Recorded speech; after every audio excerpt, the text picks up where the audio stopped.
তদানীন্তন যুগে এক বিপ্লবী পরিবর্তন ঘটেছিল। যেই লোকগুলো চুরি, ডাকাতি, খুনি, জিনা, ব্যভিচারের মধ্যে সবসময় অন্যায় অনাচারের মধ্যে লিপ্ত ছিল, এই কিতাবের সংস্পর্শে, রাসূলের সংস্পর্শে আসার কারণে সেই সবচেয়ে নিকৃষ্ট মানুষগুলো পৃথিবীর ইতিহাসে সবচেয়ে উৎকৃষ্ট মানুষে পরিণত হলেন। বন্যা সুবহানাল্লাহ। ভাইরা আমার, যেই মানুষগুলো চুরি করত, ডাকাতি করত, এই মানুষগুলো এক সময় মানুষের সম্পদের হেফাজতকারী হয়ে গেল।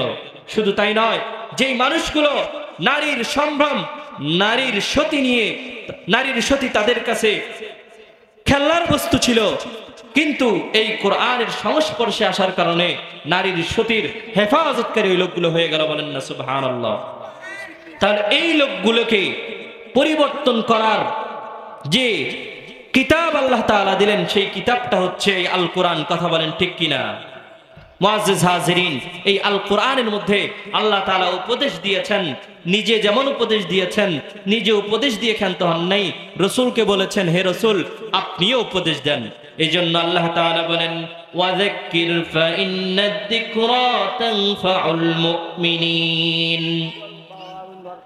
নবী হে, ওয়াযাক্কির আপনি বেশি বেশি উপদেশ দেন, বেশি বেশি নসিহত করেন।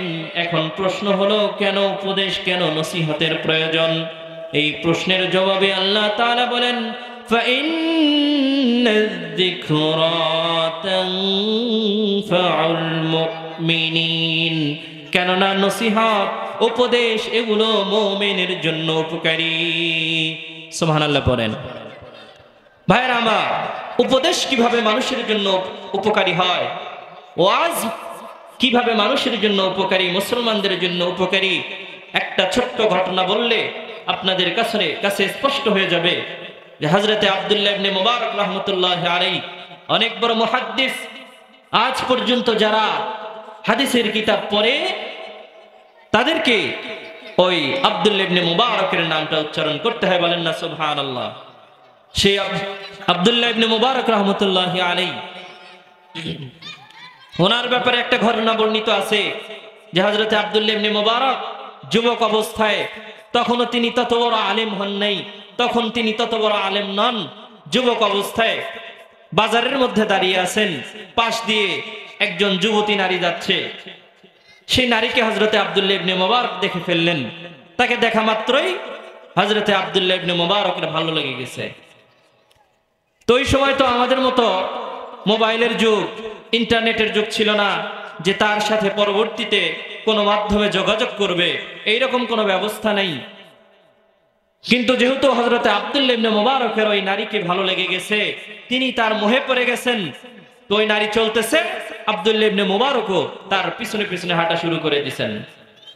কিছু দূর যাওয়ার পরে যখন ওই নারী বুঝতে পারলেন এই লোকটা আমার পিছনে পিছনে আসতেছে, আমাকে অনুসরণ করতেছে, আমাকে হয়তো তার ভালো লেগেছে, এই কথা যখন বুঝতে পারলেন, ওই নারী আব্দুল্লাহ ইবনে মুবারকের কাছে গিয়ে বললেন যে, হে যুবক, আমার পিছনে পিছনে আপনি আসেন না, বরং অমুক দিন অমুক জায়গায় বিকালবেলা আপনি আমার সাথে দেখা করেন, আমি থাকবো, সেখানে আপনার সাথে আমার দেখা হবে, সেখানে আপনার সাথে আমার কথা হবে।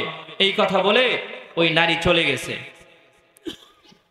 ভাইয়েরা আমার, হযরতে আব্দুল্লাহ ইবনে মুবারক ওই দিন আসার সময়, ওই দিন যেদিন আসলো, বিকাল বেলা নয় বরং দুপুর বেলায় ওই জায়গায় গিয়ে হযরতে আব্দুল্লাহ ইবনে মুবারক হাজির হয়ে গেছেন।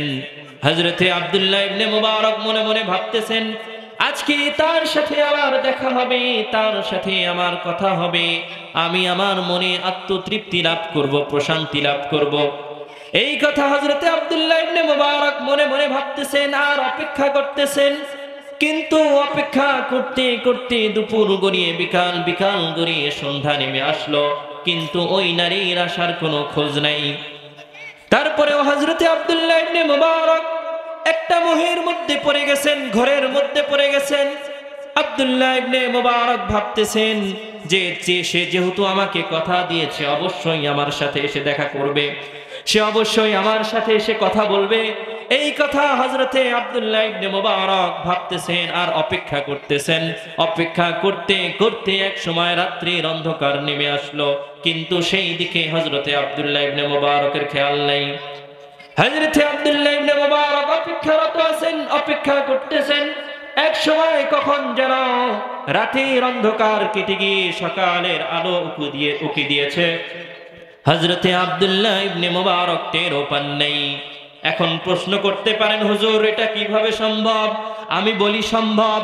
এখনকার আমার কলিজার টুকরা যুবককে যদি আপনি একটা সুন্দর মোবাইল দিয়ে দেন আর সাথে যদি একটা সুন্দর ফোন দিয়ে দেন, ঘন্টার পর ঘন্টা চলে যাবে, আমাদের কলিজার টুকরা যুবকের খবরও থাকে না, ঠিক কিনা বলেন?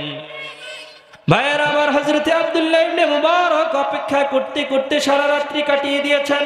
এক সময় সকালের আলো প্রস্ফুটিত হয়ে গেছে। হযরতে আব্দুল্লাহ ইবনে মুবারক সেখানে দাঁড়িয়ে আছেন। সকালবেলা হযরতে আব্দুল্লাহ ইবনে মুবারকের পাশ দিয়ে তার গ্রামের একজন অতিক্রম করে যাচ্ছে। সকালবেলা হযরতে আব্দুল্লাহ ইবনে মুবারককে ওখানে দাঁড়িয়ে থাকতে দেখে জিজ্ঞাসা করলেন, ওহে আব্দুল্লাহ ইবনে মুবারক, সকালবেলা এখানে কার জন্য অপেক্ষা করেন? হযরতে আব্দুল্লাহ ইবনে মুবারক বলেন, ভাই আমি এখানে সকাল থেকে নয়, বরং কালকে দুপুর থেকে একজনের জন্য অপেক্ষা করছি। ওই লোকটা জবাব দিলেন, আব্দুল্লাহ ইবনে মুবারক, একজন ব্যক্তির জন্য আপনি অপেক্ষা করতেছেন, কিন্তু সে কেন আসলো না? হযরতে আব্দুল্লাহ ইবনে মুবারক বলেন, ভাই সে আমাকে কথা দিয়েছিল অপেক্ষা করার জন্য, সে আমার সাথে দেখা করবে, কিন্তু সে আমার সাথে দেখা না করে আমাকে ধোঁকা দিয়ে দিল। তখন ওই লোকটা হযরতে আব্দুল্লাহ ইবনে মুবারককে বলল, দেখেন আব্দুল্লাহ ইবনে মুবারক, এই দুনিয়ার একজন মানুষের জন্য তার মোহে পড়ে, তার সৌন্দর্যের মোহে পড়ে আপনি সারা রাত্রি কাটিয়ে দিলেন দাঁড়িয়ে দাঁড়িয়ে তার জন্য, কিন্তু সে না এসে আপনাকে ধোঁকা দিয়ে দিল। হে আব্দুল্লাহ ইবনে মুবারক, এই একটা রাত্রি যদি আপনি আপনার রবের সন্তুষ্টির জন্য, আল্লাহর সন্তুষ্টির জন্য কাটিয়ে দিতেন, তাহলে আল্লাহ তাআলা আপনাকে তার বন্ধু বানিয়ে নিতেন। বলেন না সুবহানাল্লাহ।